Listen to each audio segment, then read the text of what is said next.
Olá pessoal, sejam todos bem-vindos a mais um episódio do Moçando Podcast. Este que é um programa virado especialmente para agregar alguma coisa para tu que és acadêmico, empreendedor e um cidadão comum e que gosta de aprender. Hoje estou aqui com o Dr. Canete, ele que é formado em Direito,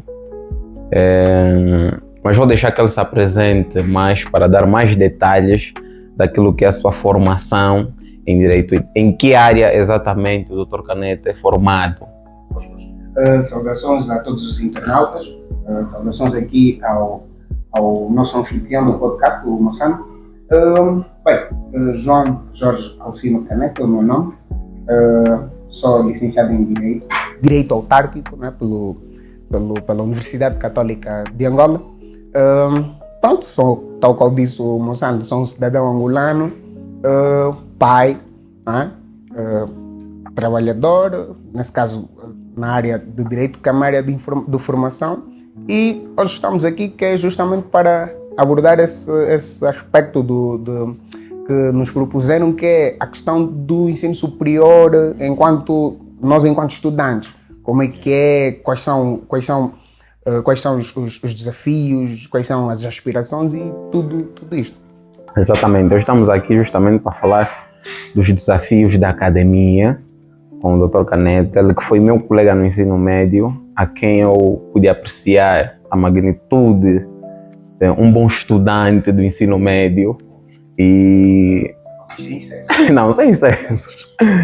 Até em alguns tempos já pude me inspirar, continuo me inspirando, porque sempre que a gente conversa, uma coisa fica, isso é muito bom. É assim que as pessoas crescem, ouvindo e aprendendo. Então, mas antes de irmos para o tema diretamente, o Dr. Canete falou aqui que é pai. Isso aqui nos deixa assim um pouquinho. Será que também é casado ou não? Dúvida, não.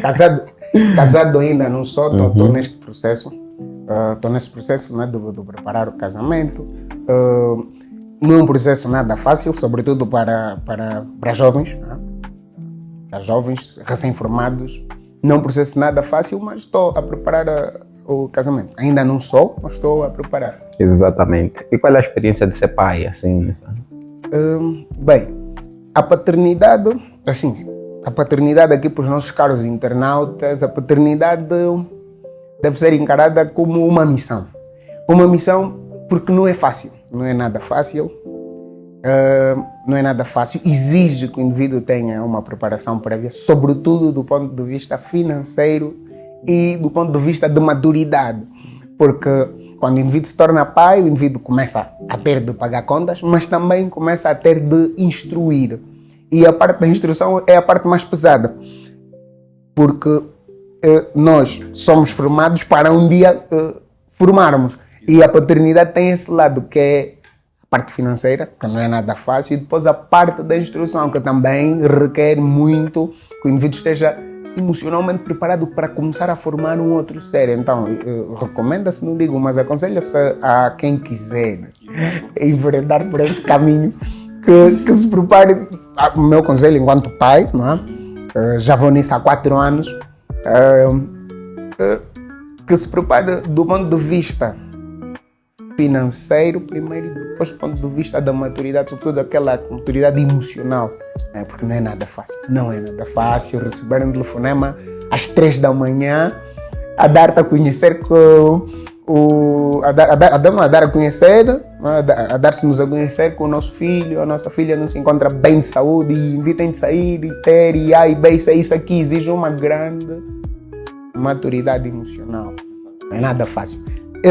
Mas assim, não é nada fácil, mas não desaconselho, não é? Façam filhos, com prudência, façam filhos. Mas estejam preparados porque não é nada fácil. Ainda não é pai, você que não experimentou a maternidade e a paternidade, tá aqui, ficaram aqui alguns conselhos que são bons. Tem de se preparar, principalmente, né, na questão financeira. E atualmente, o que se exige muito, porque as coisas estão cada vez mais caras, a saúde, a educação, as coisas básicas para a criança. Então, é ter esse cuidado, essa prudência, para que não aconteça desastres, né? Que depois nós vemos o abandono, a paternidade, a maternidade. Então, o Dr. Canete deixa aqui bons conselhos que devem ser mesmo ouvidos e acatados. Mas agora nós vamos partir para o tema que nos traz para este encontro, que é o acesso à universidade. Como é que o Dr. Canete encara o acesso à universidade do jovem que vem do ensino médio para a universidade? Ele tem um acesso assim muito fácil, tanto na questão das universidades públicas e nas universidades privadas, porque às vezes nós vemos que há estudantes que fizeram um curso no médio, mas vai para a universidade simplesmente para o curso onde aparecer a vaga. Então é daí que eu pergunto como é que o Dr. Canete vê o acesso à universidade. O acesso à universidade. Ora, infelizmente, atualmente, a tendência já não é de se criar uma sequência. Atualmente, nota-se que a maior parte dos universitários são não para dar sequência à sua formação técnica média. Em alguns casos não. Atualmente, a generalidade daqueles casos que surgem são indivíduos que, quando conseguem aceder à universidade, acedem tendo como base da ascensão o facto de ser o curso que apareceu. Ele não vai aceder à universidade, não vai conseguir tornar-se um universitário. Isso é a generalidade, não a totalidade. Como em toda a realidade, temos sempre uma ou outra exceção. Mas a generalidade é sempre marcada por interrupções naquilo que é a sequência. Ora, vejamos. Há casos de indivíduos que formam-se para serem professores no ensino médio e, quando transitam do ensino médio para o ensino superior, não dão sequência. Ou seja, ele formou-se numa escola de formação de professores. Estudou geografia, história, aquelas coisas todas. E quando vai para o ensino superior, ele vai testar. Presumamos que vai testar no Instituto Superior de Ciências da Educação, do AMO. Vamos localizar o nosso discurso. Do AMO. Ele vai testar no Instituto Superior de Ciências da Educação, vai testar, vai para uma universidade, não é? Que no AMO, infelizmente, só temos uma universidade, que é José Eduardo dos Santos, vai lá e vai testar curso de Direito. Não é? Vai para a Faculdade de Direito efetuar o teste. E depois também vai para um ou outro institutos superiores politécnicos privados fazer testes. E pode-se dar o caso de que é bem sucedido para o curso de Direito, é mal sucedido para o curso de Ciências da Educação, que é o curso que lhe permitiria dar sequência à sua formação, e depois ele tem um acesso já muito dificultado, porque infelizmente, nós temos atualmente, segundo os dados do Instituto Nacional de Estatística, nós temos um número aproximado de indivíduos na pobreza superior a 15 milhões. No universo, segundo os dados mais recentes, as projeções mais recentes do Banco Mundial apontam que o Estado angolano tem entre 28 milhões de habitantes e 31. Mas esses dados vêm também do censo? Os dados do censo de 2014, infelizmente, ainda não estão disponíveis. Mas é o que se especulava nesse... Exatamente, eram especulações, mas infelizmente ainda não estão disponíveis. Né? Neste momento, aquilo que temos são as projeções do crescimento populacional dos dados de 2014, exatamente. Que em 2014 éramos 14 milhões de habitantes e as projeções levar-nos-iam para 24 milhões no momento em que nos encontramos hoje. Mas agora já há projeções diferentes, sobretudo do Banco Mundial e do Fundo Monetário Internacional, que apontam para 31 milhões de habitantes. Olha, então só para voltar aqui só para voltar aqui à pergunta que o doutor me faz, que é o acesso. No momento o acesso é difícil. Difícil porque ele formou-se Geografia e História para ser professor, mas conseguiu apenas transitar para dar sequência aos estudos superiores, conseguiu apenas ter o trânsito, presumamos, numa faculdade de Direito. E o indivíduo fica entre ficar em casa sem fazer coisa nenhuma e estudar ali, até já é uma instituição pública, eu não vou ter de pagar uma propina efetiva, mas terei apenas de dar ali um valor simbólico. Muitas vezes as pessoas preferem dar sequência. E depois o que é que nós temos? Temos o indivíduo que é técnico médio de educação a cursar uma formação muito diferente daquela que ele cursou. Isto para dizer, assim, em gesto respondendo diretamente à questão, isso para dizer que o acesso atual, a meu ver, ao ensino superior é um acesso muito dificultado. E esse acesso está muito dificultado para a generalidade da população angolana. Nem todos têm a possibilidade de conseguir aceder. E quais são então os caminhos que a maior parte da juventude está a procurar usar? Exatamente. Não é o melhor, mas tem ajudado. Muitos jovens entram em acordos esses que lhes permitem custear apenas o primeiro ano do ensino superior privado e concorrer para as bolsas que têm estado disponíveis. Atualmente em Angola temos um instituto, que é o Instituto Nacional de Gestão de Bolsas de Estudo, que disponibiliza anualmente, o INAB, que disponibiliza anualmente bolsas de estudo internas para o ensino superior. O número é muito reduzido, não é? Então, pelo que o doutor diz, as famílias apostam nesse sentido.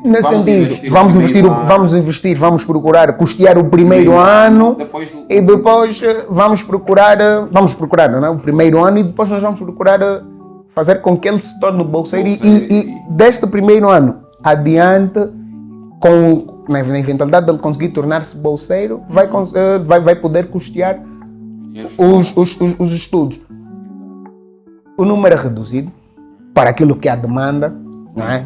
Para aquilo que há demanda, o número é reduzido de bolsas de estudo, de indivíduos que se encontram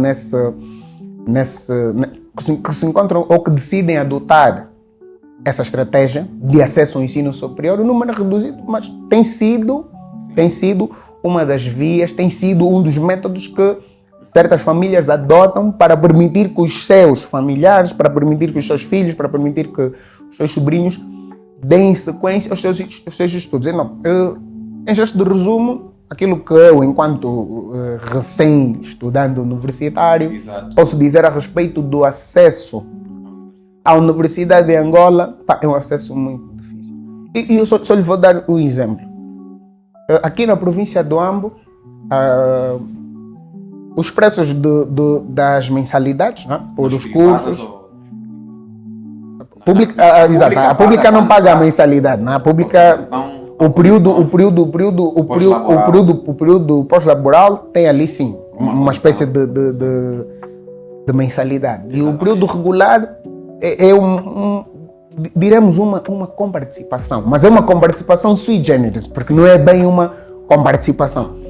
Agora, privadas, aqui as instituições privadas que nós temos, os valores das mensalidades variam de 23 mil kwanzas a 50. Eu sou o Dr. Ver, de 23 a 50. Se formos a fazer um ano académico superior, para um indivíduo que paga 23 mil kwanzas são 230 mil kwanzas. Sem os materiais, sem as deslocações, sem tudo isso. E se for um indivíduo que vai para uma instituição de ensino superior, em que o valor são ali 50 mil kwanzas, são 500 mil kwanzas só de mensalidade. Sem introduzir recursos, sem introduzir exames de época especial, sem introduzir o material de apoio didático, sem introduzir todo esse aparato de custos que surge. Então eu sou o Dr. Ver, que é um acesso muito dificuldade num país em que o PIB per capita real, PIB per capita é o rendimento mínimo que um cidadão angolano consegue ao longo do ano. Em que o rendimento mínimo mensal que um cidadão angolano consegue durante o ano, um pacato cidadão, não é superior a 1.500.000 kwanzas. Isso é por ano. Nesse caso é colocar os 12 meses de ordenado, tendo em conta o atual decreto presidencial 152/24 de 17 de julho, que fixou o salário mínimo nacional em 70 mil kwanzas para as grandes empresas. E valor esse que depois de 24 meses subiria para 100 mil kwanzas, e para as microempresas e startups 50 mil kwanzas.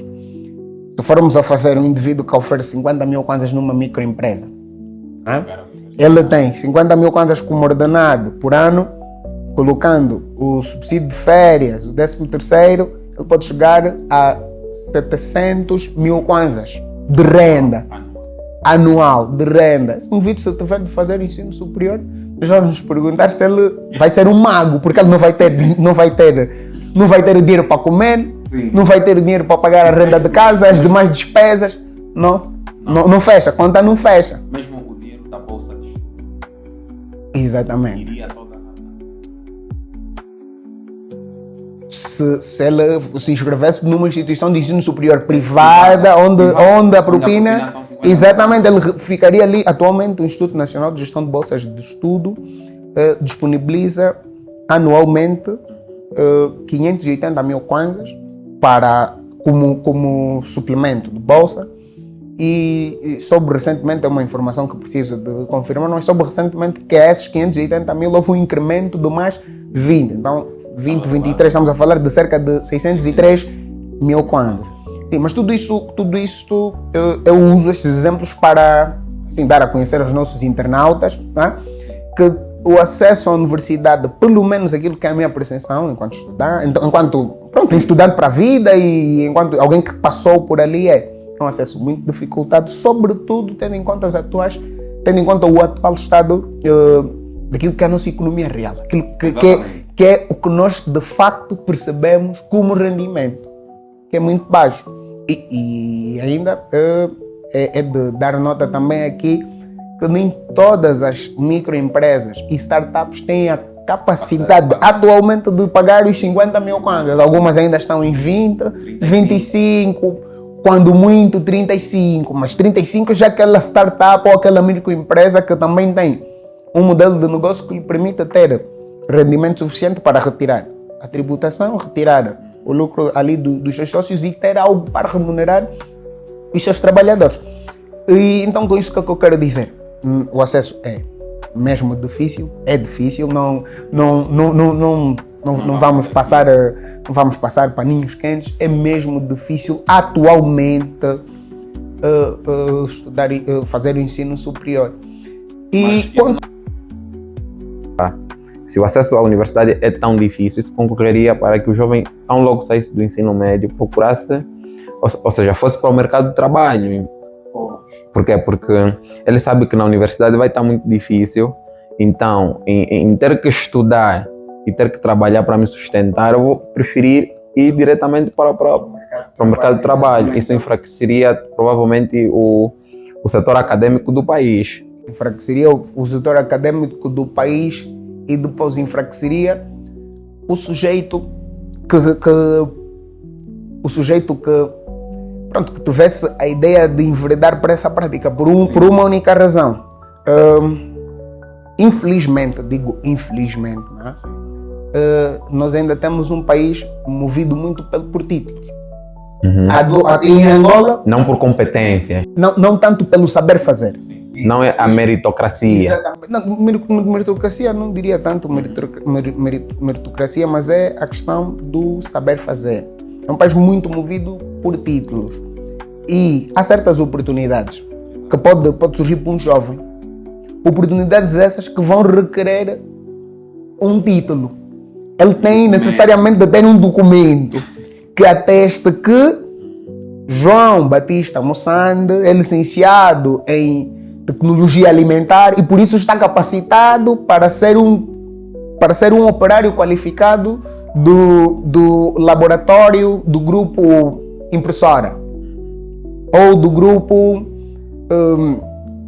kit, isso e aquilo. Não. Atualmente, o que nós vemos, infelizmente ainda temos um país que isso, eu não vou dizer que está errado, nem que está certo, né? É a sociedade que nós temos, que é movida muito por títulos e não tanto pelo saber fazer.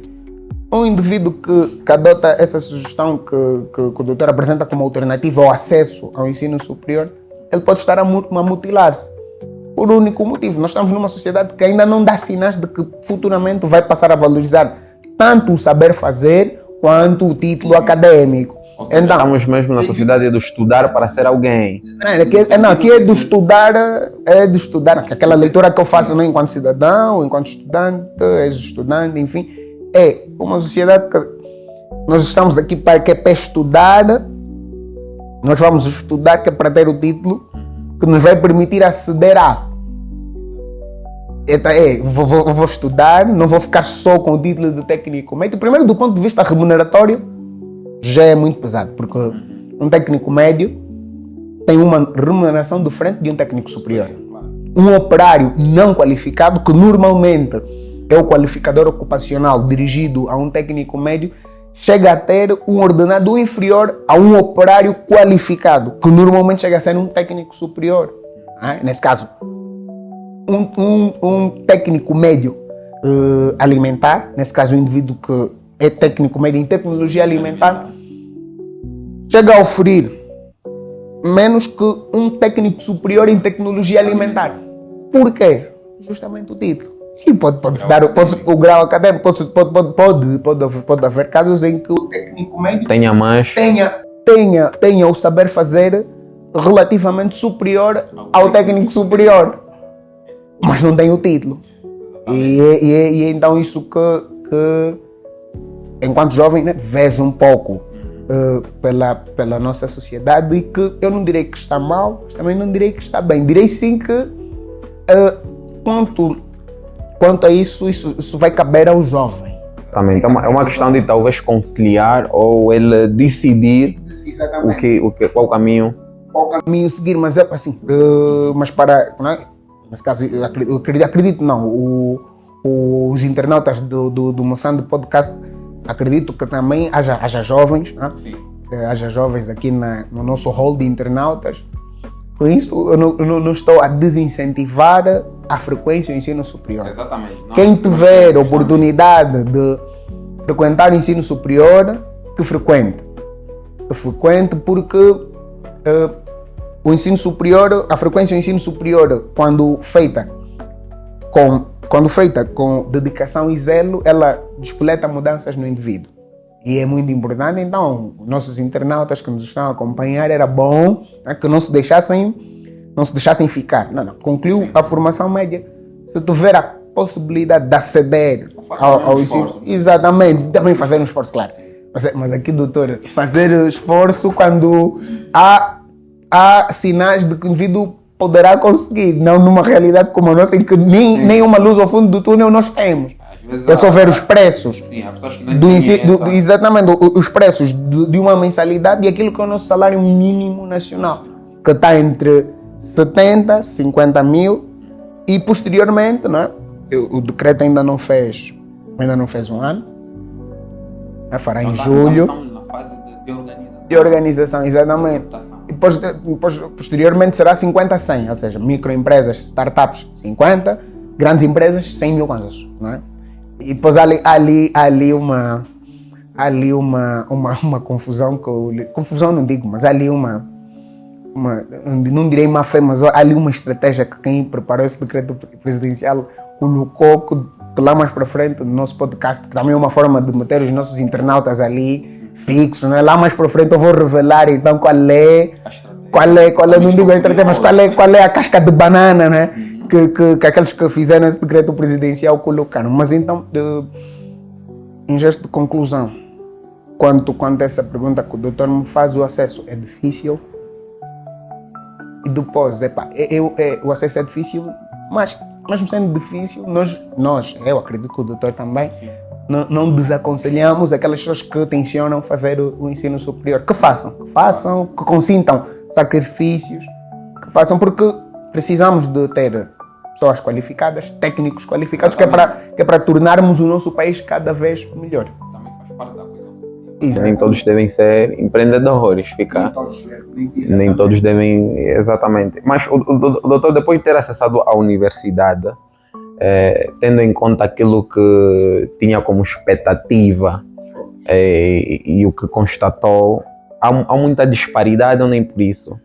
E estamos a falar isso no sentido de aqui vamos englobar várias coisas, né? Como as metodologias de ensino, os professores, a qualidade dos docentes, da instituição, exatamente, o acesso a materiais, essa toda coisa. Como é que o doutor vê isso? Ou qual foi a sua... Bem, a minha experiência foi confortável, não digo, mas quanto à questão de após aceder, né?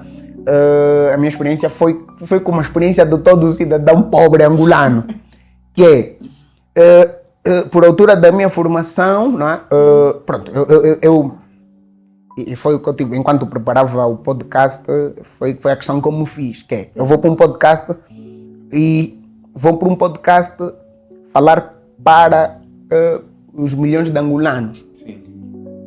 Distribuídos por uma classe pobre, uma classe média, que tem as suas subdivisões, e uma classe alta. E falar para isso exige alguma prudência. Sim, exige alguma prudência. Muito sensível. É um assunto sensível e exige alguma prudência. Bem, antes de responder essa pergunta, eu gostava só de fazer aqui uma espécie de um referencial histórico. Toda a minha formação, desde o ensino de base até o ensino superior, até o momento, foi a generalidade da minha formação, não a totalidade, mas a generalidade. Eu digo que ao longo da minha formação estudei como um privilegiado, isto é, a minha formação de base foi numa instituição de ensino privada. A minha formação de base, nesse caso de base, depois a formação média foi numa instituição comparticipada, que era privada, comparticipada. O Estado paga os docentes e as questões administrativas internas, os alunos com participação, a instituição paga. E o meu ensino, um outro, exatamente. E depois a formação superior já foi, sobretudo também, foi uma formação,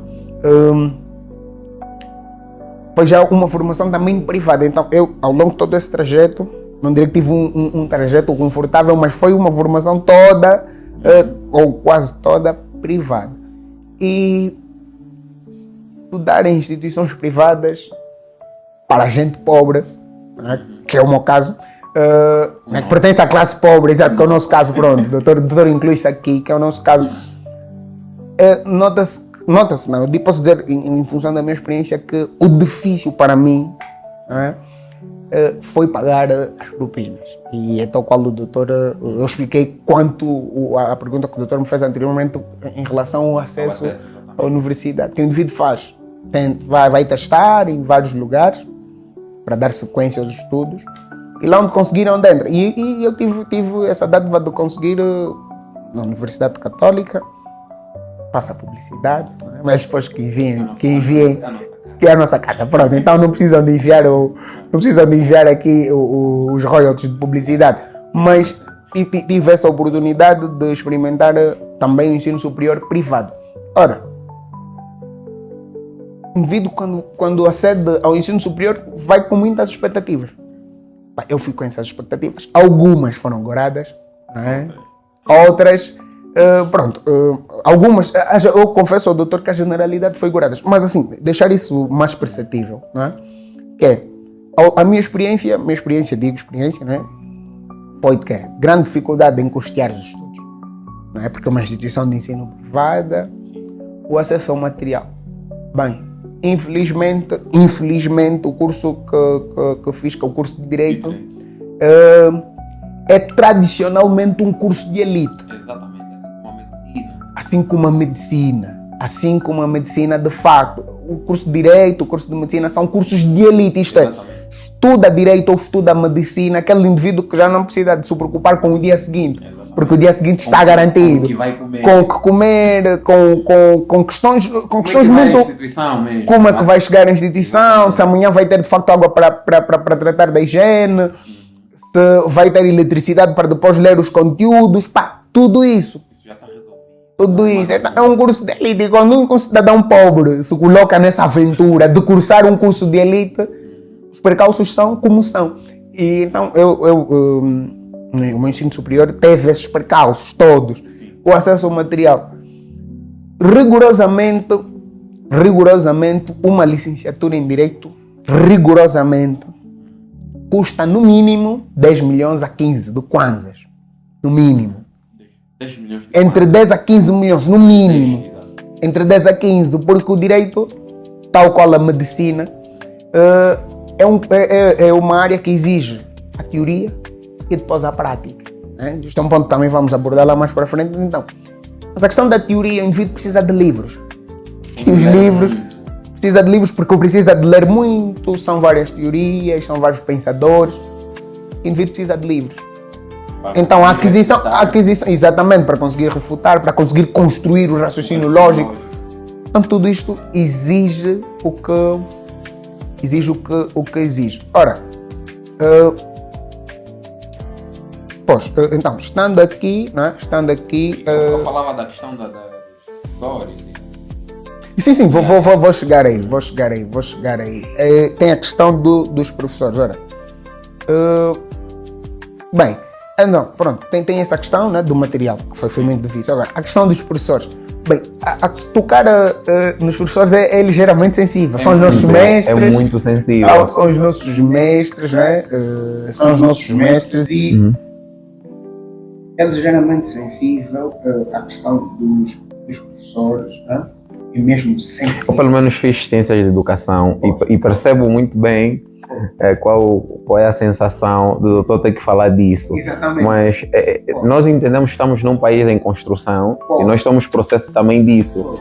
Mas a pergunta sobre a expectativa dos professores não é na intenção de baixá-los ou medir a qualidade deles.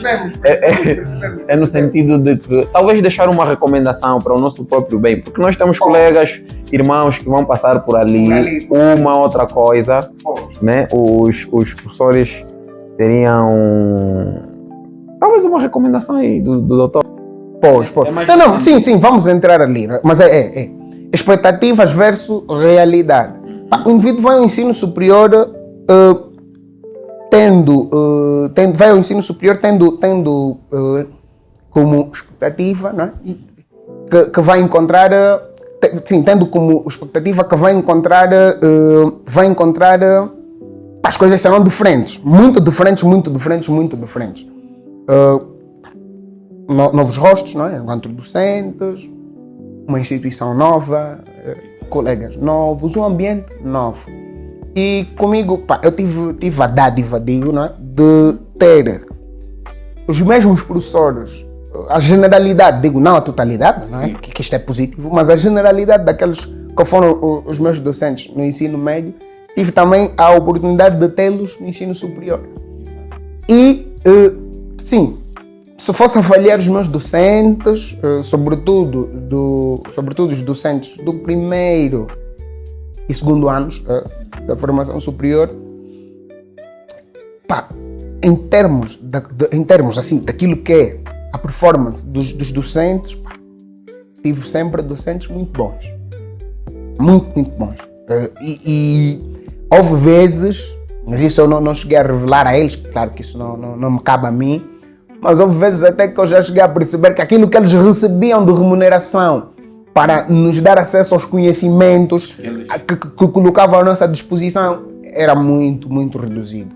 E já agora também é um apelo aqui às nossas instituições, né, de ensino superior, que valorizem mais os nossos docentes, sobretudo em termos remuneratórios. Há aquela tendência atual de se desvalorizar a importância do dinheiro. Não, o dinheiro é importante, porque o dinheiro é que nos move.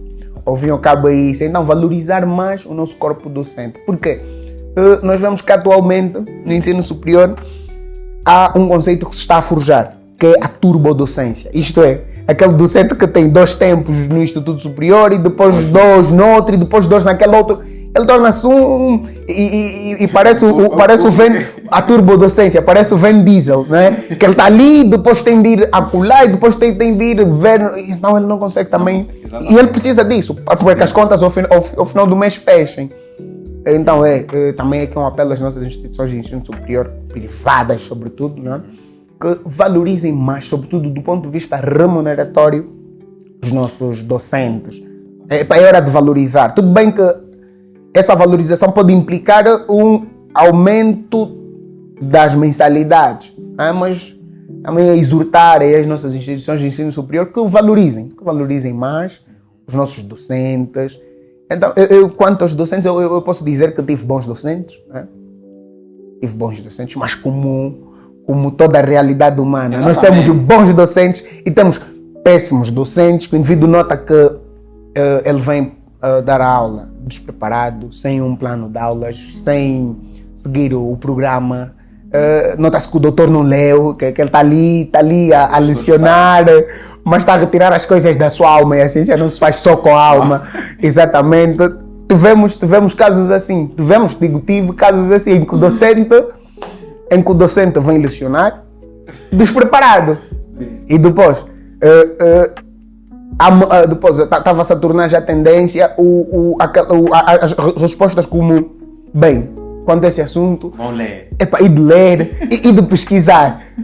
Mas pronto, percebemos que o docente não é um chat GPT, Exatamente. passa publicidade, não é? Nem um DeepSeek, passa também a publicidade. Essa questão do chat GPT é um assunto Que posteriormente vamos ter aqui um episódio já, porque é um assunto muito interessante e por acaso eu falei isso também na minha tese de monografia, ou seja, na minha monografia, né? E é um assunto que eu sinto que é muito sensível e deve ser abordado principalmente no seio acadêmico. E aí os professores devem usar essa inteligência artificial a seu favor. Exatamente. Não vê-la como inimiga. Exatamente. Não é inimiga. Está aqui para melhorar a nossa vida. Exatamente. Então, teremos um episódio específico. Para inteligência, exatamente. Não só. Mas a questão dos docentes vem a propósito. A questão seguinte, que é da relação com os estudantes. Muitos estudantes reclamam às vezes que não, o professor não é bom e tudo mais. E, tipo, me causa... Por exemplo, eu fui um estudante, o Dr. Canete foi meu colega no ensino médio. No ensino médio não era um estudante que me dedicava tanto.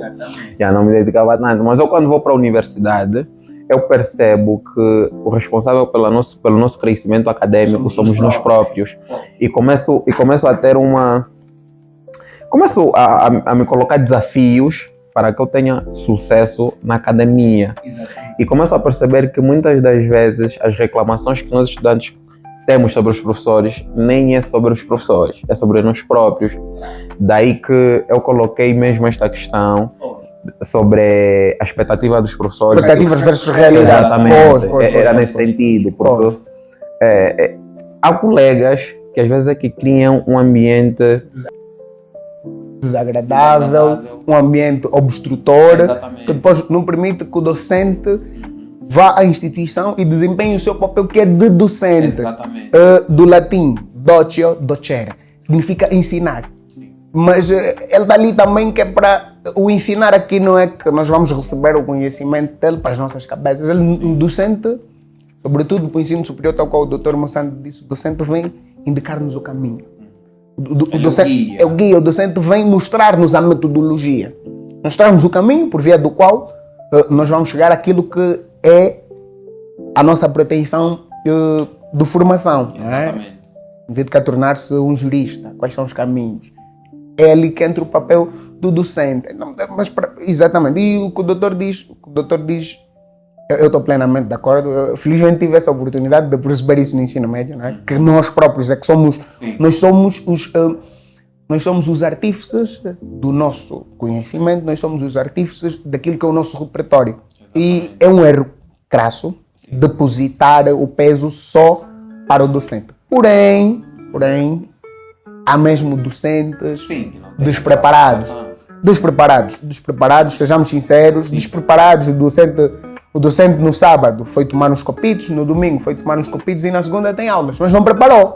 Não. Ele chega à turma ressacado. Não é um docente de ensino superior, mas está ressacado. Não tem a ressaca, não procurou. E depois um outro problema também está ligado àquele que eu também notei ao longo da minha formação, está ligado àqueles docentes que não se procuraram atualizar ao longo do tempo. Os tradicionais. Exatamente. Que é, ciência é dinâmica. Exatamente. Os manuais mudam, quinquênio após quinquênio, alguns década após década, então há certas teorias aceitas num período, No outro já. sendo superadas num período posterior. também notei ao longo da minha formação esse déficit, não é? Que é aquele docente que a pessoa nota que não se tem procurado também atualizar. Mas, assim, no cômputo geral, pelo menos a minha experiência, tive bons docentes. Uma outra exceção, não é? Que é aquele docente que uma outra exceção foram docentes despreparados. E dá para entender, não é? Dá para entender. Provavelmente também esteja no início da carreira. Esteja no início da carreira e depois a perfeição, não é? É uma característica que só a Deus cabe. É uma instituição que tem os seus prós e os seus contras. Não é possível também termos docentes perfeitos de todo. Pois, então tem-se este ponto. O doutor tocou no assunto relacionamento entre docentes E estudantes. Ora viva. O que o doutor diz faz todo sentido. De facto, é um grande erro Não, mas estudante transferir. Essa relação não. Estudante e os colegas mesmo. Exatamente. O ambiente, sim, pós. Então, pronto, falei do acesso à universidade, a questão dos materiais, expectativas versus realidade. Pois, essa outra questão que o doutor coloca aqui é, pelo menos ao longo da minha formação, eu não tenho um grande erro cometido por alguns colegas. Nós vamos à escola ou vamos à nossa universidade vamos à nossa academia, o que lá nos leva a estudar. Sim. Mas claro, isso também é algo que eu gostaria de apelar aos nossos internautas, que é apelar aos nossos internautas que procurassem mesmo serem o máximo objetivos possível. Por um único motivo, o que nos leva à academia é esta procura constante pelo conhecimento e a nossa formação enquanto técnicos superiores. E não, pelo menos da experiência que tive, era desagradável ver indivíduos que iam à escola, mas não gostavam de assistir às aulas. E tem aquela expressão que é matar a aula. Que o indivíduo vai, o docente está na sala de aulas e ele pede ao docente que precisa de se ausentar para ir suavizar. E ele fica fora da sala de aulas e não entra. Depois nós questionamos, mas esse indivíduo está aqui a pagar uma mensalidade, em alguns casos superior a 20, 22 mil kwanzas. Esse indivíduo preparou-se, esse indivíduo deslocou-se da sua casa para aqui e ele vem para aqui e não quer assistir às aulas. Não é? Vi casos assim, vi casos de colegas que causavam intrigas entre si. Claro que isso existe. Né? Outros vão lá para encontrar a mulher da sua vida. Exatamente. Pelo menos eu não infelizmente ao longo da minha licenciatura, né? Pelo menos nas turmas pelas quais passei, não tive casos de colegas que depois chegaram a constituir uma família.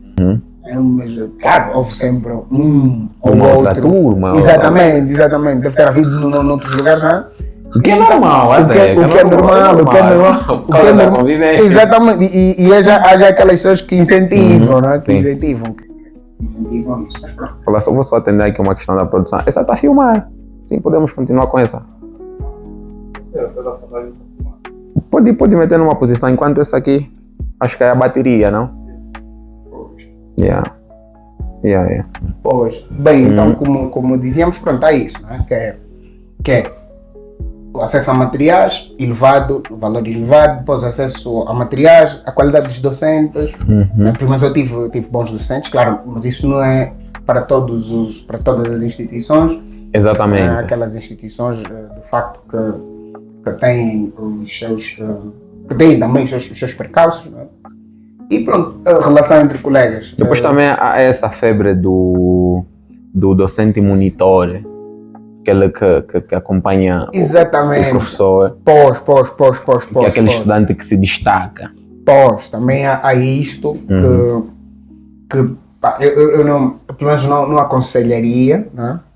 Eu não aconselharia isto porque a docência é uma coisa muito séria. Exatamente. Tem que ser uma coisa muito séria para evitarmos mais canetas que depois, após o final da sua formação, vão dizer que houve ali um outro docente que esteve despreparado. Sim. Talvez fosse um docente na situação de docente monitor. Porque é às alguém que vezes- não tem as bases, Sim. não tem a experiência de dificuldade e depois não consegue, Uhum. lá, ao longo das lições, não consegue depois Atingir aquelas... corresponder às expectativas da cadeira, não é? Sim. Que está ali como docente, mas também deixa as dúvidas. Sim, porque às vezes não é ausência de conhecimento, é falta de metodologias, De como passar. de como esse passar, conhecimento. exatamente, porque às vezes nós vemos aquele estudante até sempre 18, 19, bom estudante, ele escreve bem, fala bem, mas não sabe como exteriorizar aquilo que aprendeu para os outros, por falta de técnica. Não tem a pedagogia, Exatamente. em alguns casos não tem a pedagogia. Por aí. Exato, não sabe como transmitir o conhecimento. Como transmitir, e não consegue atingir os objetivos da cadeira.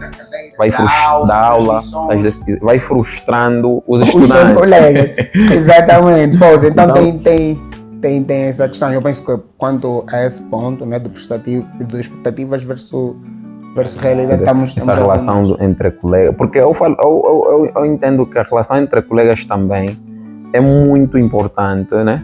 No sentido de que, porque são vocês que ficam lá na turma, aquilo é um espaço, infelizmente nós encaramos que a turma é um espaço onde nós vamos lá para ouvir, em vez de talvez ter que debater. A academia debate. Exatamente. Academia debate. Deveria ser esse pensamento Academia que debate. nós, enquanto estudantes, deveríamos ter. Porque às vezes, naquele caso, você quer dar uma opinião sobre um determinado tema e o colega diz sempre o mesmo. Exatamente. Sempre a falar, está a prolongar a Sim, sim. aula. O Exatamente. colega dá dúvida. Então, E foi o que eu disse há bem pouco tempo, que aquele estudante sai de casa, mas sem ter uma espécie de um pré-universitário. Exatamente. Como é que é ser um universitário? acho que esse também é um tema interessante. Como é que o indivíduo se deve preparar para o ensino superior? Que é o que o doutor está aqui a dizer, que a academia é um espaço de debate. A academia, o indivíduo não pode entrar calado, com aquela brincadeira, ele entra calado e sai mudo. Ele não pode fazer isso, porque é um espaço de debate. Eu devo preparar-me em casa, lendo, estudando as várias teorias, e quando eu for à academia eu vou ter de, se possível, tirar problemas da sociedade e levá-los à sala de aula. É lá onde nós vamos formular mais problemas. E depois lançar aquilo para a sociedade, para que a sociedade nos ajude a achar as soluções. É justamente isso. Nós agora vamos partir para não percebi? Para olhar para aqui. Nós agora vamos partir para um outro assunto, que é a relação de professores e estudantes. Já tem a ver com o que estávamos a falar sobre, mas é no sentido de que, aqui já é no sentido de o professor, o estudante, por acidente da vida, é primo, é tio, é sobrinho. E será que isso influencia alguma coisa, né? Pela experiência do doutor, né? Pela minha, também vou dar um pouquinho de bom parecer nessa questão. Será que isso interfere na qualidade do ensino? Porque às vezes você fica assim, para o meu sobrinho não tem um bom desempenho, mas também fazê-lo reprovar é doloroso. E além de ser doloroso, pode causar-me problemas Familiar. junto da família. Exatamente. Então, como é que o doutor vê? Ou seja, qual foi a experiência? Teve um caso assim? Pois. Nem por isso. Bem, eu felizmente não tive a oportunidade de ter um familiar como docente. Felizmente não tive esta oportunidade. Felizmente. E pronto, essa relação docente-discente, discente-docente, Exato.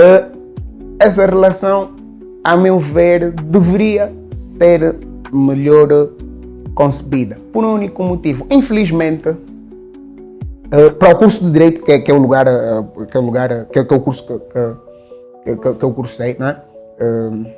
Perdão pela redundância, se houver. Para o curso de Direito, por ser um curso de elite, os docentes tendem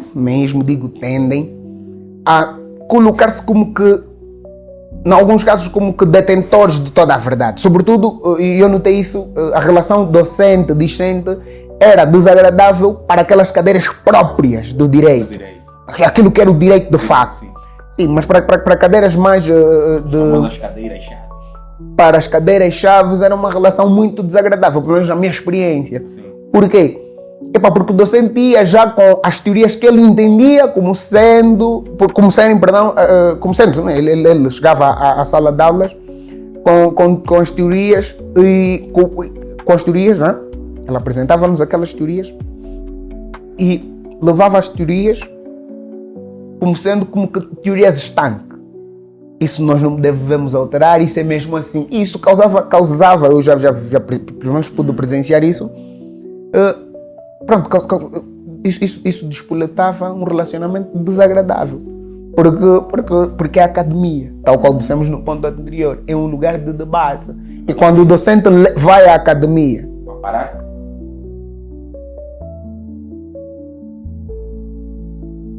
Pois, como dizia, essa relação discente-docente, para aquelas, pelo menos a minha experiência, para aquelas cadeiras do curso, nós dizíamos assim, as cadeiras do curso, para aquelas cadeiras do curso, não, cadeiras do curso, erro. Essa designação cadeiras do curso é para outro tipo de contexto. Mas aquelas que eram as cadeiras próprias, né, do curso de Direito, o que eu pude perceber foi uma relação desagradável. Desagradável por quê? Normalmente havia aqueles docentes que sentiam-se reis no sentido de que eu tenho aqui as noções, eu tenho aqui as minhas teorias, isso é assim, deve ser assim. Depois vem o detentor do conhecimento, e depois vinha um ou outro colega, um ou outro discente que discordava. Aquilo criava um clima pesado e infelizmente nem toda a gente tem, cada um tem o seu temperamento. E nem todo docente teve essa capacidade de poder preservar, de poder fazer com que houvesse um relacionamento discente-docente mais agradável. Perceber que ele não é o detentor do conhecimento e que as coisas tendem a evoluir e a atualizar-se. Então, quanto a este ponto, relação discente-docente é desagradável. Esse é um ponto. Agora, outro ponto também que eu notei ao longo da minha formação foi, ao qual o doutor disse, pronto, eu, felizmente também nunca presenciei casos em que um docente fosse tio, fosse pai de um discente, colega meu, mas já presenciei casos desagradáveis de docentes que interessaram-se pela discente. Exato, e de vez notava um tratamento desigual, porque a discente... Exatamente, é um caso especial. Depois, o indivíduo notava que a discente, nossa colega, tinha um tratamento específico. E enquanto estudante, eu fui sempre contra, e sou hoje, né? Sou hoje também contra isso, que nós devemos ter também a capacidade de sermos o mais profissionais possível. E relacionamento entre docente e discente, usando aqui uma linguagem terra-terra, entre professor e aluna, não fica, pelo menos a meu ver, não fica nada bem. Sobretudo quando o indivíduo sabe que o professor até é casado. O professor é casado, mas está atrás da aluna, e a aluna também não tem aquela maturidade suficiente de perceber que eu, como docente, não fica nada bem fazer isso, não é nada, diremos mesmo, isso não é nada ético, fazer isso. Então, este é um ponto também que eu gostava aqui de partilhar com os nossos internautas, não é? Sobretudo as nossas internautas, que quando houver assédio na instituição, é bom levar isso ao Departamento de Assuntos Académicos ou fazer uma denúncia, de preferência ir até ao departamento institucional responsável por tudo isso, que é para poder evitar esses casos, porque são mesmo desagradáveis e desaconselháveis. Porque depois isso concorre ao ponto seguinte, que são as avaliações de resultados, né? Você vê que às vezes a estudante, como tem, entre aspas, uma pequena relação com o docente, ou o docente tem um carinho por ela, você vê que às vezes as notas não concorrem àquilo que ela entrega. Exatamente. E você vê às vezes um estudante que tanto se dedica, uma outra questão provavelmente não fez bem ou não prestou atenção, o professor não tem aquela sensibilidade de dizer não, provavelmente falhou, vou dar oportunidade, vou puxar para um 10 para ver o que é que se recupera, e simplesmente você vê a colega que A de gente que provavelmente nada fez, mas tem uma nota superior àquele colega que mais se dedica. Porque nós enquanto estudantes, temos aquela de comprar as provas, né? Pedir, olha, mas como é que fez?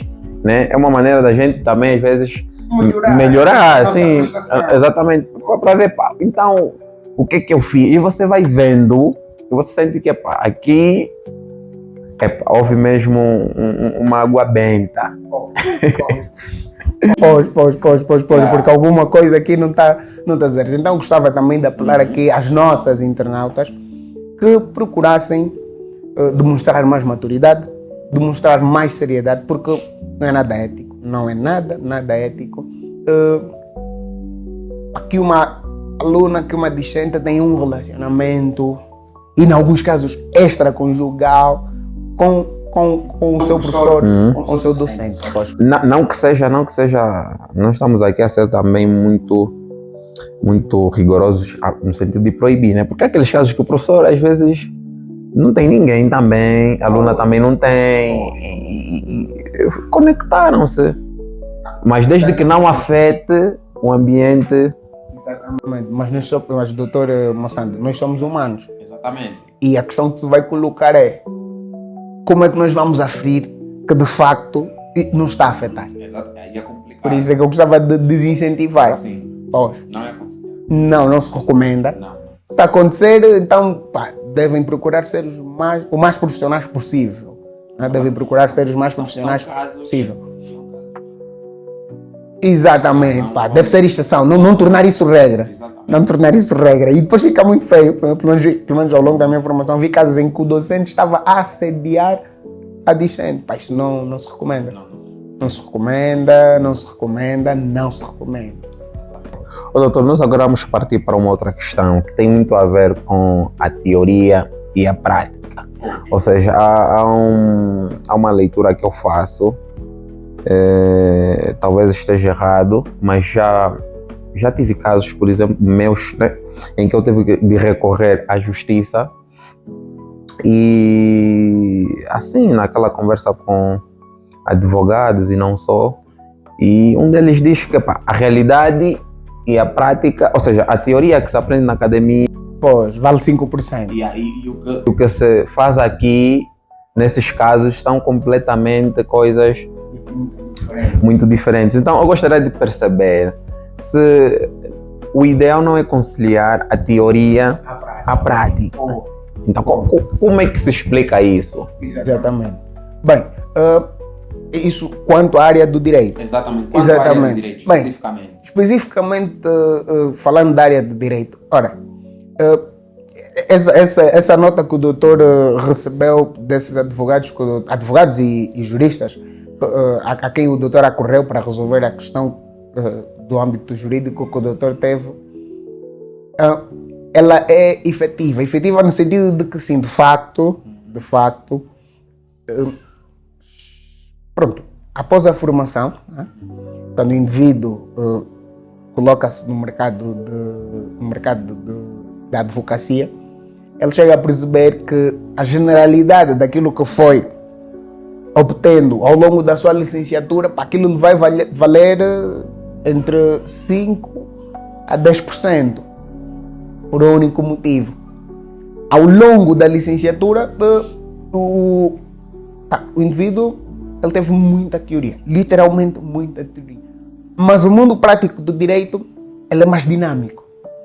Dinâmico no sentido de que o indivíduo não vai precisar de pegar 15 manuais para produzir uma peça processual.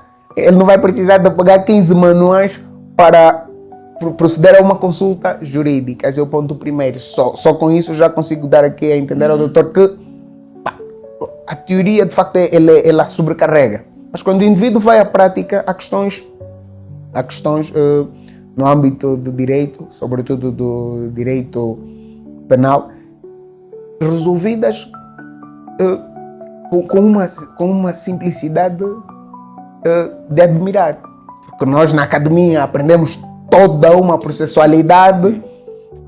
E quando nós chegamos ao dia a dia, vemos que afinal não é necessariamente não há, exatamente, o processo não é tão bruto e tão violento, né, do ponto de vista burocrático, quanto se apresenta. Então, de facto, essa questão de conciliar a teoria, a prática, quanto ao curso de Direito, é essa informação que esses juristas que o doutor consultou lhe prestaram, de facto condiz, porque o direito é dinâmico. Ponto primeiro. Ponto segundo, o direito assemelha-se muito à medicina.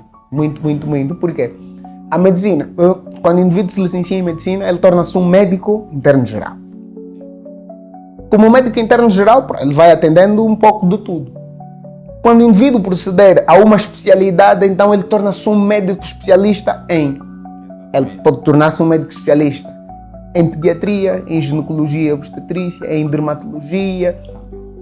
Exatamente. Então, tem ali os diversos ramos da medicina. Em direito, há justamente isso. Em direito, há advogados que se dedicam exclusivamente a questões criminais. Há advogados que se dedicam exclusivamente a questões cíveis, não é? que são questões, segundo os advogados de mais tempo, eles tendem a dizer que são as questões de mais honorários, né? que, usando aqui uma expressão mais miúda, dão mais dinheiro. Pronto. E assim de forma sucessiva, aqueles advogados especialistas em direito público, nomeadamente contratação pública. Então são aqueles indivíduos que prestam assessoria a entidades que tencionam passar a instituições públicas, não é? Que abrem concursos para quem quiser prestar serviços ao Estado. Há aqueles ainda versados em matéria de fiscalidade. Nós agora temos tido episódios tristes de ver a Administração Geral Tributária encerrar estabelecimentos, proceder ao congelamento de NIFs. Felizmente, a Ordem dos Advogados de Angola procedeu a uma ação de fiscalização sucessiva da constitucionalidade para que se revisse isso e, atualmente, o NIF, o número de identificação fiscal, já não será congelado. E não sendo congelado, então o indivíduo já não fica com os seus direitos também congelados. E o que acontecia anteriormente era que o indivíduo com o NIF congelado, ele tinha as contas bancárias congeladas e depois ele não podia existir enquanto pessoa. Se precisasse de renovar um documento, tem o número de identificação fiscal congelado, ele não pode. Pois, então, ainda a pergunta que o doutor coloca, sim, de facto, aquilo que nós aprendemos na academia, no mundo prático nos vale entre 5% a 10%. Parece brincadeira. Exatamente. Passamos 5 anos, 5 anos, em alguns casos 6 mas isso para o curso de Direito. Sim. Não para o curso de Medicina, para o curso de Direito. Exatamente. Então é justamente isto. Mas nesse caso era bom então conciliar os estudos com o estágio. Bem, não diremos conciliar. A própria área do direito, ela já procurou desenhar-se desta forma. Exatamente, porque o direito é, felizmente, não do ponto de vista das decisões judiciais, ali estamos a falar de outra coisa. Essas são mesmo morosas em Angola, infelizmente, e sobretudo devido ao nosso sistema, que é o nosso sistema romano-germânico, diferente do anglo-saxónico. Nós somos mesmo muito processuais, somos muito rígidos. Exato. Não do ponto de vista da produção das decisões por parte dos tribunais, mas aquilo que é a preparação dos juristas, devido que vai ter de preparar uma peça, ele não precisa de apertar, ele não precisa de colocar, como nós aprendemos, toda aquela burocracia na peças que não requerem que o indivíduo fique ali a dar muitas voltas a peças, e há situações que se resolvem. Eu vou só lhe dar um exemplo. Em direito penal, para matérias ligadas à subtração de bens, quando o indivíduo procede à devolução do bem, extingue a responsabilidade penal. Falando em palavras miúdas, se eu furtar um telemóvel, furtei o telemóvel, devolvendo o telemóvel, eu posso ser colocado em liberdade, porque eu já reparei o dano causado. Então, isto não exige pegar 15 manuais de direito penal e de direito processual penal e passam 30, indivíduos têm de ficar aí uma semana a ler. São questões como essas que depois o indivíduo na academia tem de fazer um exame com todo aquele tecnicismo jurídico, mas no dia a dia ele vê que afinal não é tão complexo quanto parecia na academia, e conciliar a teoria e a prática é justamente isso que é. Mas há uma preparação para isso, ou seja, uma preparação para os estudantes que saem. Têm noção disso? Exatamente. Bem, infelizmente, eu vou confessar aqui ao doutor, infelizmente não são todas as instituições de ensino superior que preparam os seus discentes, sobretudo da área de direito, para o dia a dia e para o ramo daquilo que é a advocacia, exercê-la como tal. Infelizmente. Porém, há já também instituições que procuram e têm procurado mesmo trabalhar nesse sentido, que é de levar os estudantes, levar os discentes ao máximo de prática possível, porque foi tal qual eu disse no início. Atualmente aquilo de que se necessita é, além do título, o saber fazer. Embora estejamos num país que não valoriza tanto o saber fazer, mas aquele indivíduo que tiver o título e o saber fazer, ele fica em vantagem relativamente àquele que não tem o saber fazer, mas tem o título. Exato. Então é ali que eu respondo ao doutor dando esta pincelada. Que é importante conciliar a teoria e a prática, mas haverá casos em que o licenciado em Direito, por altura do seu estágio, para obter a cédula definitiva de advogado, vai perceber que há muita questão que ele foi ali lendo que terá sim uma aplicação, mas será uma aplicação de 10, 5%. E é literal, isto é literal, acontece de facto. Exatamente. Na verdade, eu pedi que fosse específico para o direito, porque às vezes noto que há um monte de estudantes, né, posso assim dizer, que às vezes aquilo que diz e para aquilo que foi formado há muita disparidade. Há muita disparidade. Daí a teoria e a prática. E agora nós vamos falar de uma questão assim, mas de uma forma breve, que é para não deixarmos o nosso programa muito longo, né?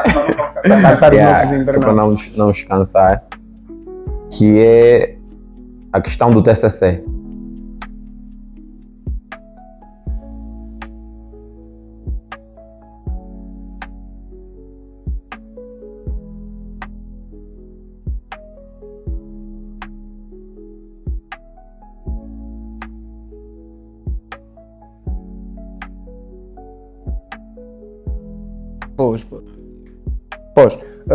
Para não deixar os nossos internautas muito cansados, eu vou ser breve, não é? Já estamos ali perto de 1 hora.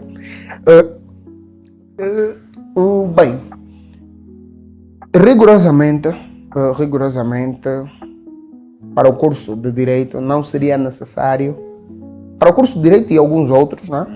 Aquilo que se convenciona, pelo menos a nível internacional, sobretudo a nível da academia, da qual a nossa academia bebe, que é a academia portuguesa, não seria necessário a concessão de um trabalho de conclusão curricular ou um trabalho de fim do curso para a obtenção do grau de licenciatura, rigorosamente. Porém, há já em Angola instituições que tendem a introduzir este requisito como assumindo a forma de requisito parcial para a obtenção do grau de licenciatura ou de licenciado, mas licenciatura. Ora, é um processo desagradável, eu vou confessar ao doutor, é mesmo desagradável, é muito desagradável. E digo isso porque pronto, tive de fazer não é? Exato. É muito desagradável, é muito cansativo, é frustrante. É desagradável porque o acesso, e eu que eu disse no início, o curso de Direito é um curso de elite. Então, para o indivíduo ter de agir ter de orientar-se neste curso, ele precisa ter acesso para fazer um trabalho de conclusão curricular, só para o doutor ter aqui uma noção.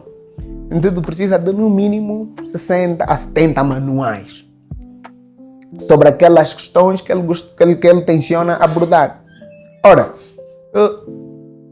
conseguir essa quantidade de manuais é possível quando o indivíduo é está economicamente consolidado. Quando não, é preciso ir às bibliotecas.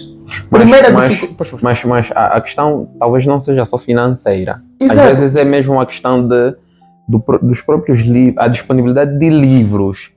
A disponibilidade de livros. Sim. Bibliotecas pobres. Exatamente. Muito pobres, Exatamente. muito pobres.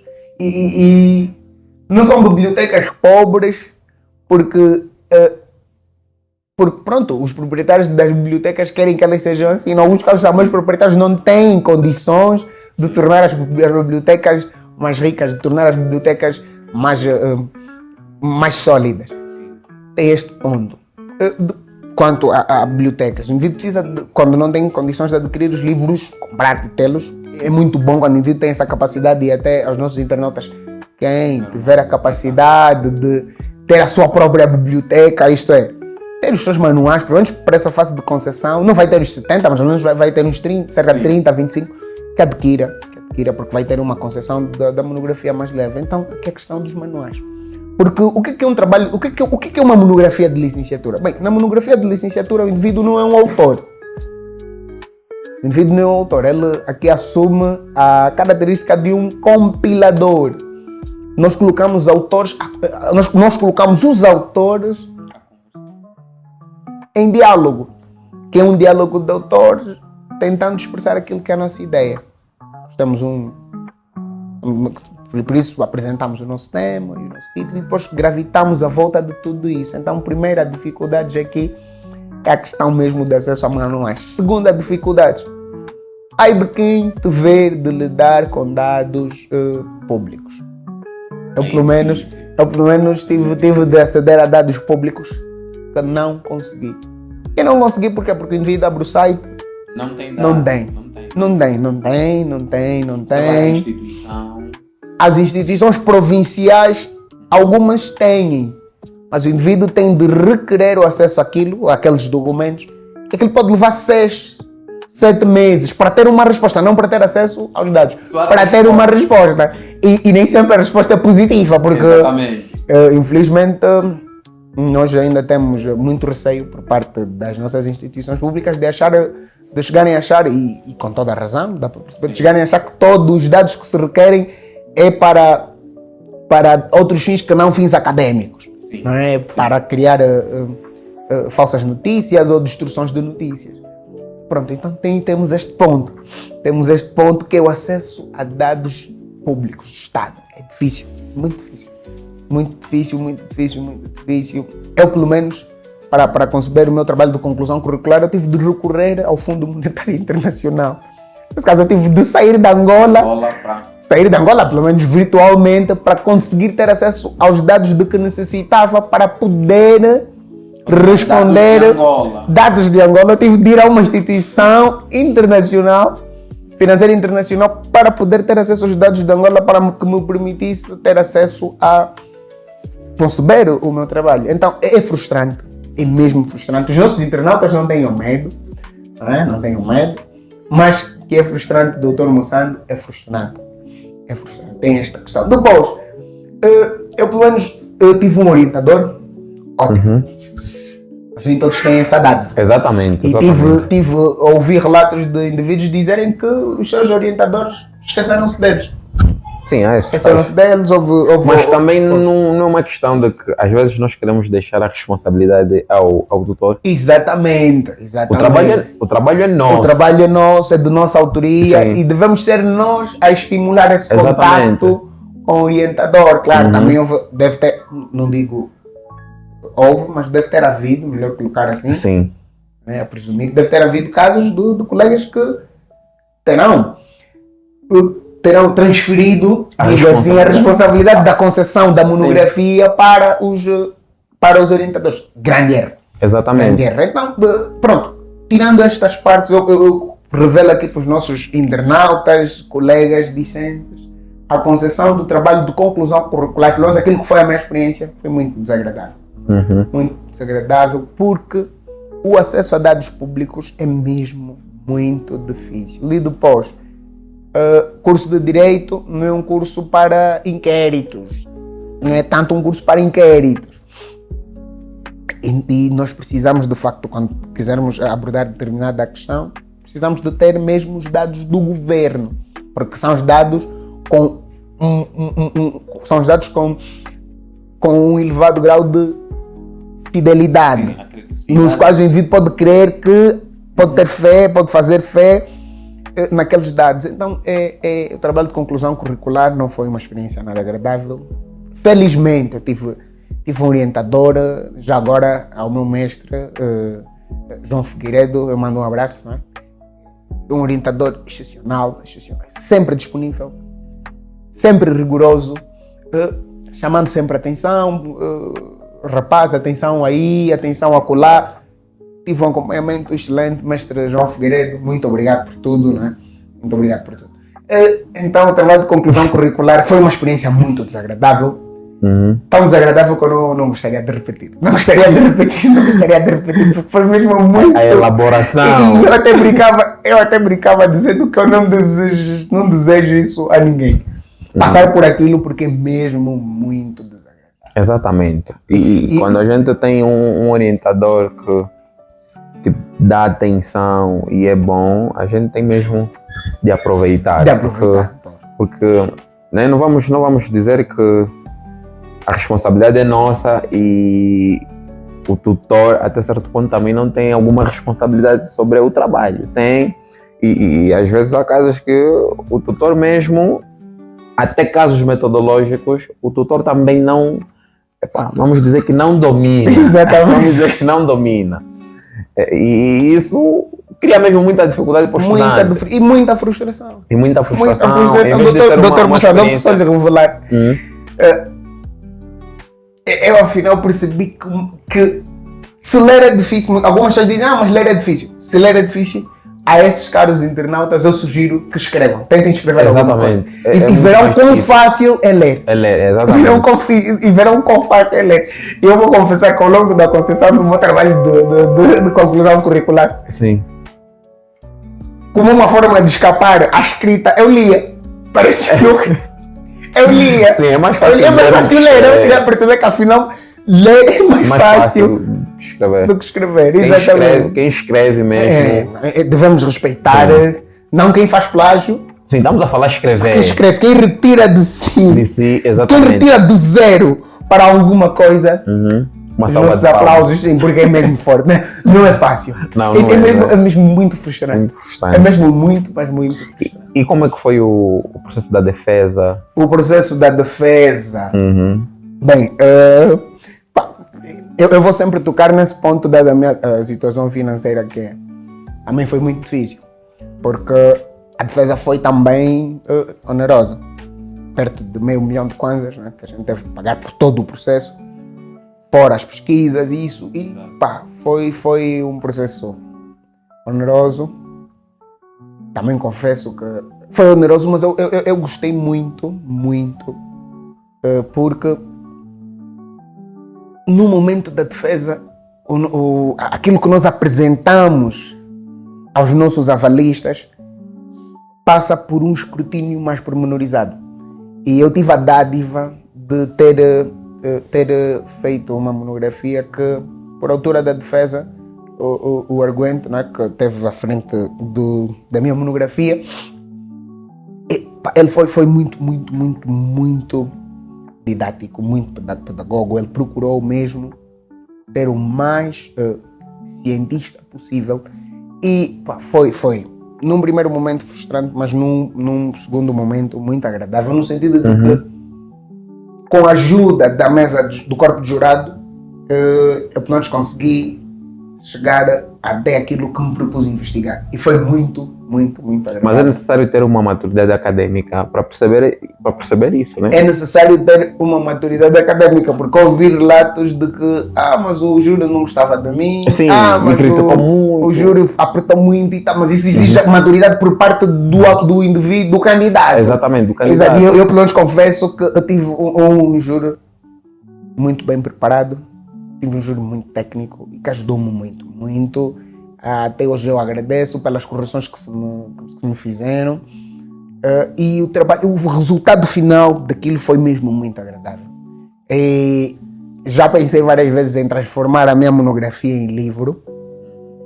Não é? Em transformar a minha monografia em livro, mas claro, pá, talvez surja um empresário que vá olhar para isso, porque é um tema interessante.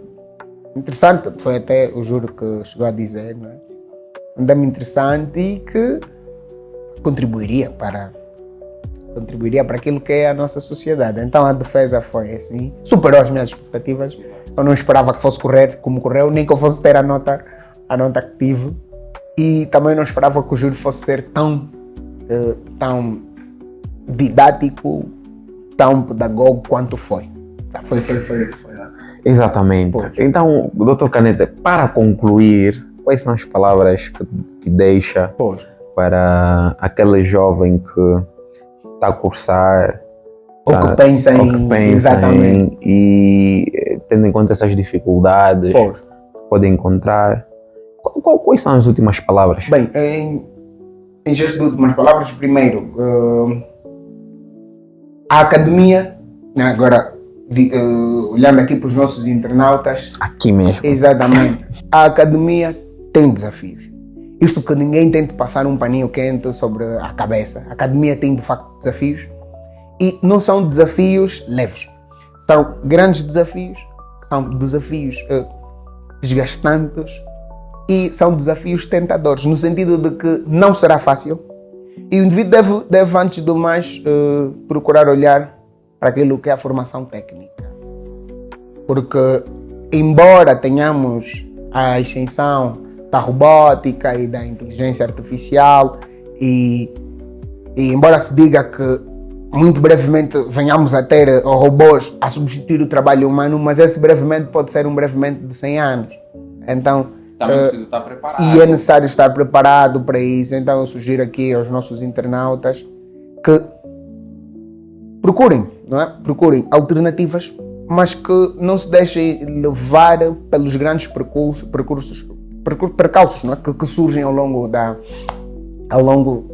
academia. Há desafios, isso que ninguém venha ocultar ou passar um paninho sobre a cabeça, há de facto desafios. Devemos evitar o ensino superior? Não devemos. Se pudermos, ou se pudermos consentir sacrifícios para podermos cursar uma formação superior, então que façamos. Desejar muita força, desejar profissionalismo por parte dos nossos internautas que não ainda estão no ensino superior, mas tencionam aceder ao ensino superior e, claro, a última palavra, mas não menos importante, que é evitar mesmo ao máximo deslocalizar aquilo que são os nossos objetivos.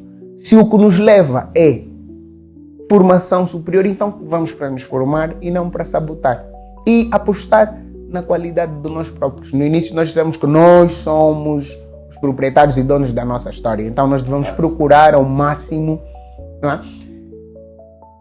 Melhorar-nos, dedicar-nos e procurar, sobretudo, fazer a nossa parte.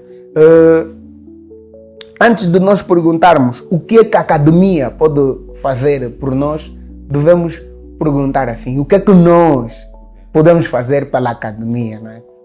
Para melhorá-la. Então é assim que eu termino aqui a minha exposição. Gostava de agradecer aos internautas que ficaram até o final. Muito obrigado, não é? por nos terem acompanhado. E agradecer aqui ao Moçambique pelo convite. É uma experiência única, não é? Estar aqui a passar essas ideias.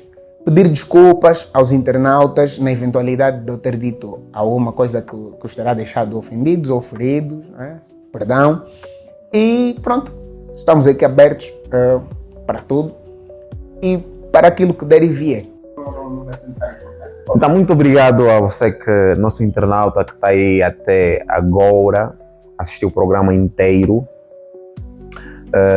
Também agradeço a presença do Dr. Caneta, que de alguma forma foi passando a sua experiência, deixando aqui informações, dicas e conselhos que de alguma forma te transformam você como jovem, nós como jovens e acima de tudo acadêmicos. Então vamos investir em nós, vamos procurar nos desenvolver todos os dias, porque nós somos os autores e os artistas do nosso filme, né? Somos nós. E mais uma vez agradecer ao Dr. Canete, a todos vocês que estão ali. Quem não é inscrito, por favor, subscreva, partilhem o máximo que puderem. Peçam a vossa mamã, ao vosso papá, sobrinho, irmão, primo, para sentarem, assistirem. Sei que tem aquele primo que está na universidade. O grupo da família. Coloque no grupo da família. Aqueles estudantes que estão sempre a reclamar. Estão já a terminar o ensino médio, os que estão no primeiro ano, segundo. Esse é um podcast, não vamos dizer que é específico para vocês, mas bom para vocês assistirem, para que uma outra lição fique e que continuem a ter sucessos na vossa vida acadêmica. Muito obrigado a todos mais uma vez e até o próximo episódio. Dr. Canete. E, por favor, não se esqueçam de colocar o like. Não custa, só colocar o like, subscrever e ativar o sino para outros episódios que vierem a surgir. Exatamente. Aqui do Moçando Podcast. E já agora, você que tem uma marca, tem um negócio, pode entrar em contato, que é para a gente passar a publicitar aqui no nosso rodapé, ou então aqui do lado. E estamos aqui. E é para o Dr. Canete, se tiver já aí um negócio, é para passar mesmo. Bem, até o momento... Aproveita agora já. Sim, para vender o peixe. Bem, até o momento, infelizmente a nossa rede tem uns furos e não conseguimos pescar ainda. Ainda não temos um peixe. Em breve teremos um peixe. Tá bem. Então é assim que finalizamos. Muito obrigado. Coloque o like.